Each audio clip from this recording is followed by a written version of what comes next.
Assalamualaikum warahmatullahi wabarakatuh. Perkenalkan, saya Angela Titi Halawa, NIM 1714210, kelas Ref 4A. Di sini saya akan menjelaskan 3 soal UAS kinetika, yaitu yang pertama, reaksi R yang bereaksi dengan P. Di sini berlangsung dengan konsentrasi awal R yaitu R0 sebesar 0,45 m. Kemudian setelah keseimbangan tercapai, konsentrasi R itu sebesar 0,05 m dengan waktu yang tercapai ialah 10 menit. Kemudian konsentrasi R adalah sebesar 0, Zm. Karena di Sabrina absen saya 5, saya mengubah jadi 5 m.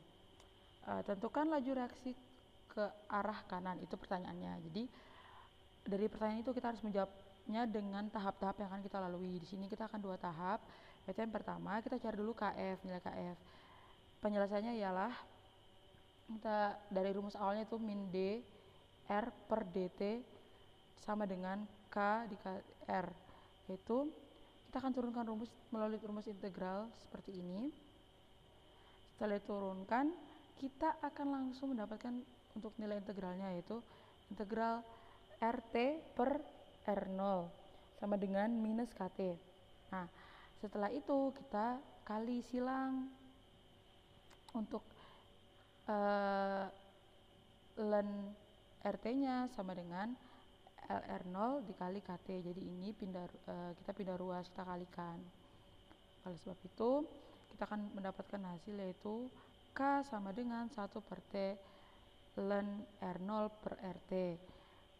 Diturunkan lagi yaitu K sama dengan 1 per 10 karena waktunya 10, ln-nya yaitu R0-nya itu 0,45 dan RT-nya itu 0,05, itu akan mendapatkan hasil seperti ini. Ya, sudah saya jelaskan tadi angka-angkanya. Kemudian kita langsung hitung dan mendapatkan hasil sebesar 2,1972. Itu hasil pada step pertama. Untuk step keduanya kita lanjutkan, yaitu kita cari dulu untuk laju reaksinya. Jadi yang pertama ialah kita KR sama dengan KF kali RK per R0 dikurang RK sama dengan hasil yang tadi sudah kita dapat dikali nilai RK, kemudian dibagi dengan hasil RK-nya dan dikurangi dengan nilai RK-nya, R0 dan kurang RK. Kemudian hasilnya akan didapati sebesar 0,27465. Kemudian yang dilakukan ialah R disubstitusi ke A. Jadi hasilnya ini akan didapati laju reaksi. Jadi untuk laju reaksinya itu sama dengan min D dikali A per dt. Sama dengan KF dikali A T dikurangi KR dalam kurung A0 dikurangi AT. Jadi untuk hasilnya sudah kita dapat ya angka-angkanya tadi. Jadi kita tinggal dimasukkan aja hasilnya. Itu dan kita akan langsung mendapatkan hasilnya yaitu 0,296622. Untuk nomor 2 yaitu ialah kita dikasih data. Nah, data ini kita diperoleh suatu laju reaksi dari campuran yang terdiri dari metil ionida atau Mi dan dimetil petoludin atau PT dengan konsentrasi masing-masing sebesar 0,05 m. Konstanta keseimbangan pada kondisi operasi di mana data berikut diambil adalah sebesar 1,43. Tunjukkanlah bahwa reaksi tersebut adalah reaksi orde 2 dan jika terbukti orde 2 tunjukkan laju reaksinya. Di sini kita akan membuktikan bahwa laju reaksi ini merupakan reaksi keseimbangan orde 2 dan laju reaksi.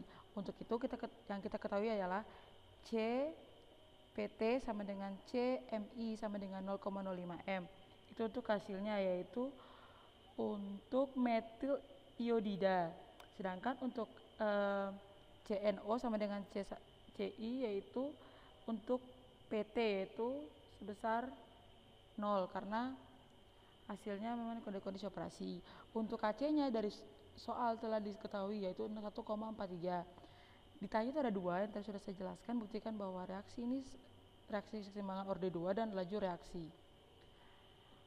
Oke, di sini kita akan bahas dulu yang pertama yaitu buktikanlah bahwa reaksi ini adalah reaksi kesetimbangan. Jadi untuk membuktikan reaksi kesetimbangan ini awal mulanya kita kita lihat dulu dari yang telah didapat datanya. Berdasarkan reaksi di atas dapat diketahui, ini ada reaksi ya, ini ada reaksi C1, CH3I tambah CH3 dikalikan 2 N yaitu PT, masih penyangganya itu CH3 itu K1 K2 nya, kemudian CH3 dikali 3 N plus, dan ini untuk NQ nya yaitu dikali CH3 tambah I1. Di sini berdasarkan reaksi di atas dapat diketahui ada dua reaktan yang terlibat, yaitu metil iodida dan dimetil petoludin, serta dalam soal dijelaskan bahwa ada nilai konstanta keseimbangan Kc yaitu sebesar 1,43. Nilai Kc sama dengan K1 sama dengan K2 yaitu reaksi keseimbangan. Nah, untuk itu nilai konsentrasi keseimbangan menunjukkan reaksi di atas adalah memiliki kemungkinan reaksi keseimbangan orde 1 atau orde 2. Ada dua reaktan dalam reaksi keseimbangan tersebut, sehingga reaksi di atas adalah reaksi keseimbangan orde 2. Sudah terbukti karena terdapat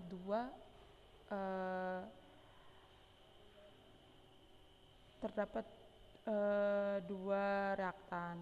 Jadi memang benar bahwa ini merupakan reaksi keseimbangan orde 2. Untuk B-nya yaitu ditanyakan laju, apakah ini merupakan laju reaksi. Nah, kita lihat dulu. Awalnya kita perlu konstan, seperti kita akan unduhkan dulu satu persatu.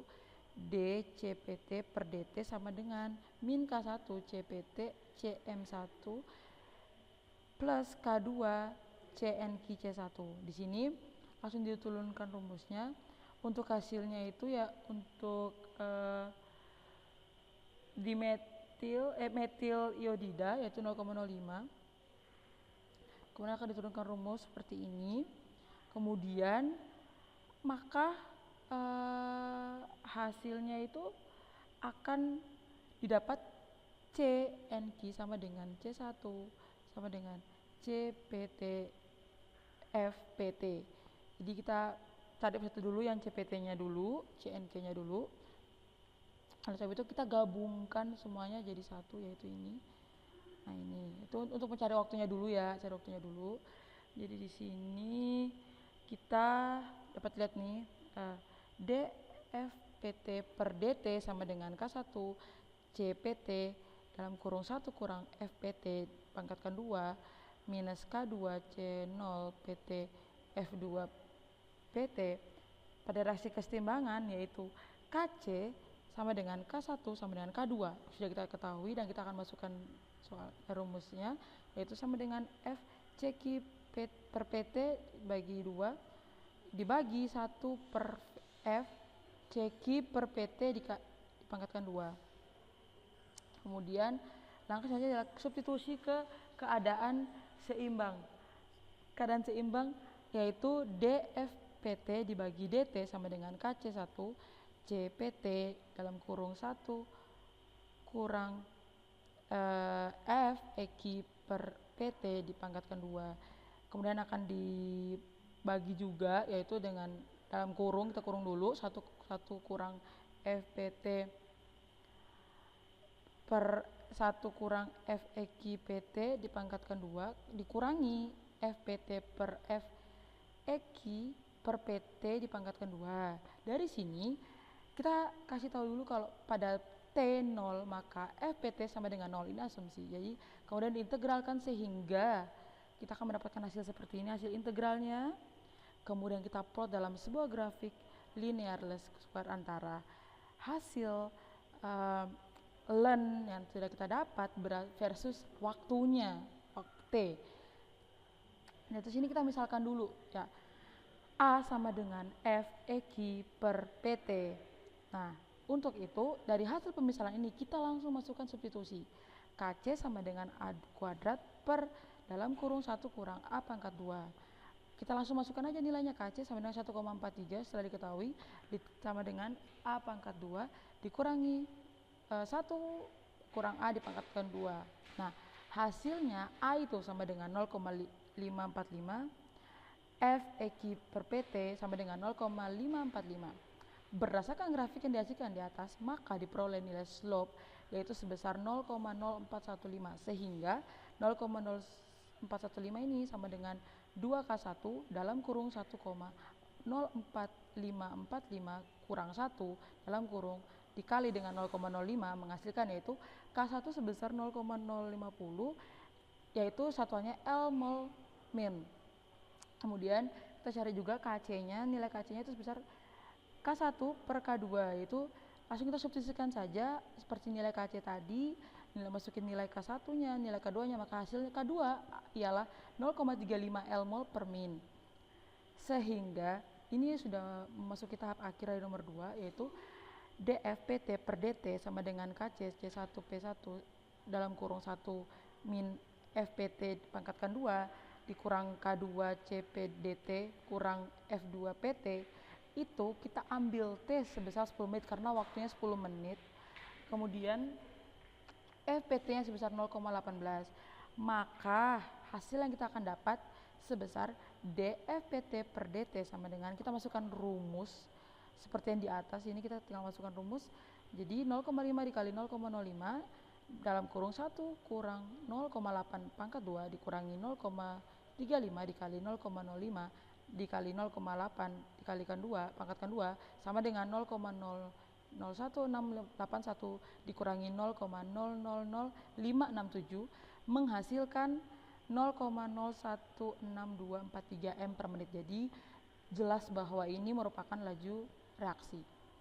Untuk nomor 3 sendiri itu kita akan masuk ke dalam terakhir, yaitu soalnya itu adalah suatu reaksi konsekutif.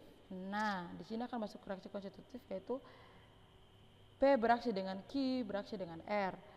Di sini diketahui nilai FK1 sebesar 1,5 kali 10 min 2 per menit. Kenapa 1,5? Dikarenakan 1, Z karena nomor absen saya abjad saya 5, jadi saya akan menggantikan dengan nilai 5. Untuk FK2-nya yaitu sebesar 0,9 kali 10 min 2 per menit. KP-nya sebesar 0,2 M. T-nya sebesar 30 menit. Ditanya tentukan konsentrasi Q pada waktu reaksi 30 menit. Di sini kita akan langsung menyelesaikannya dengan rumus yaitu Q sama dengan K1 dikali P0 dalam kurung E pangkat min K1 dikali T dikurangi E min K2 dikali T ditutup kurung dibagi dengan K2 dikurangi K1. Di sini sudah kita tahu nilai K-nya 1,5 dikali 10 pangkat min 2, nilai PO-nya 0,2, nilai E ini akan ini eksponen, jadi ini eksponen dengan hasil K1-nya kita substitusi dulu. K1-nya itu 1,5 kali 10 pangkat min 2 dikali 30 ini waktu. Kemudian kita sama lagi, kita X ini untuk eksponennya bagian kedua yaitu K2-nya itu sebesar 0,9 dikali dengan 30 untuk waktunya dibagi dengan 0,9 dikurangi 1,5 dikali 10 pangkat min 2. Nah, untuk hasil ini kita kalikan dulu 1,5 dikalikan 0,2. Di sini kita dapat 0,003. Untuk itu kita akan langsung menyelesaikan ini. Kita eksponenkan hasil yang ini mendapatkan eksponen min 0,45 dikurangi eksponen dari hasil ini yaitu E min dari hasil ini, kemudian kita akan mendapatkan sebesar E min 0,27 dibagi dengan hasil yang akan kita bagi tadi yaitu 0,9 dikurangi 1,5 dikali 10 pangkat min 2. Jadi hasilnya ialah min 0,006. Dari ini kita akan melanjutkan dengan menentukan nilai eksponennya. Jadi kita hitung nilai eksponennya. Kita turunkan aja langsung 0,003-nya. Kemudian nilai eksponennya itu hasil dari eksponen min 0,45 ini yaitu 0,637 dikurangi dengan nilai eksponen dari E min 0,27 yaitu sebesar 0,763 dibagi dengan minus 0,006. Di sini kita akan dapat melihat, langsung kita akan jumlah, kita kurangi dulu ini hasilnya dari sini. Kita jumlahkan, mendapatkan hasil 0,003 diturunkan lagi, dikurangi dengan hasil yang didapat dari pengurangan ini sebesar 0,1 126 dibagi minus 0,006 sama dengan minus 0,000378 per minus 0,006. Oleh sebab itu, Q pada 30 menit menghasilkan sebesar 0,063 M. Sekian dari saya, terima kasih.